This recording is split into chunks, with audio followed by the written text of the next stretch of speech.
It was much later when Peter came to Antioch.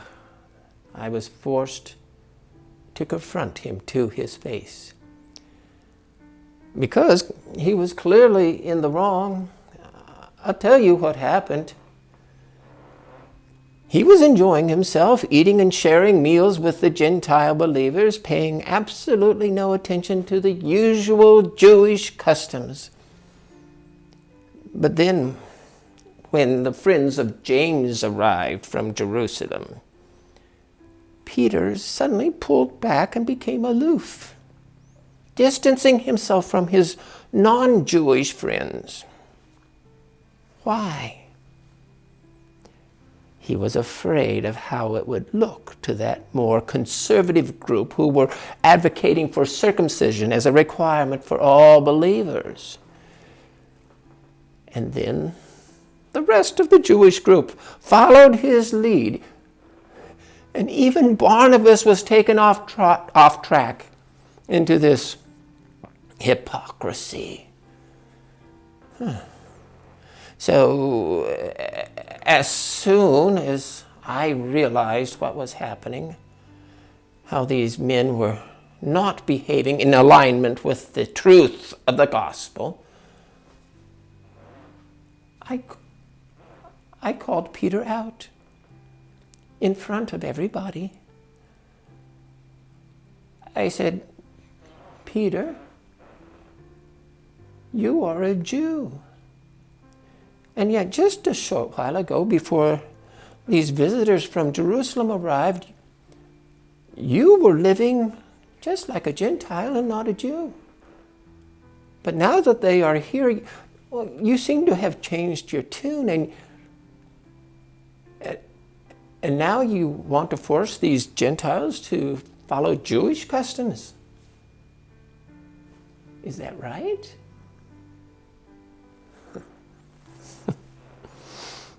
I tell you, we who are Jews and have been Jewish from the day we were born, even though we have never been Gentile Goyish sinners, we know that keeping all the customs and the rules and meeting the demands of the law, it'll never make us righteous before God. We know that righteousness comes only by faith in Jesus Christ. So that's why we, like the Gentiles, we put our faith in Christ Jesus, so that we may be made right by faith in Christ and not by the works of the law. Oh, it's plainly evident. No one is ever made right by keeping our religious laws. But now you may ask me, so if you, a Jew, are looking for righteousness in Christ and you end up hanging out with a bunch of sinners and acting like Gentiles, doesn't that mean that Christ is condoning sin? No, not at all. Oh, if I start to build again the things I destroyed, then I am a sinner. A Jewish sinner at that. I tried keeping the laws. I worked my tail off. Listen to me. Through all the works, the rule keeping, the law, I died to the law so that I might live to God.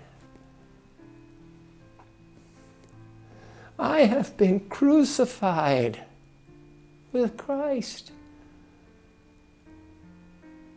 And I no longer live, but Christ lives in me.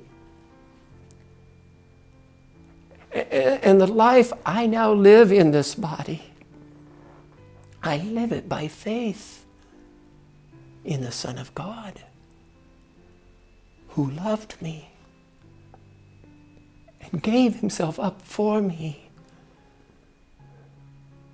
I will not surrender this gift, this grace of God. If my right standing and acceptance before God could be attained through the law, well, then Christ died for nothing.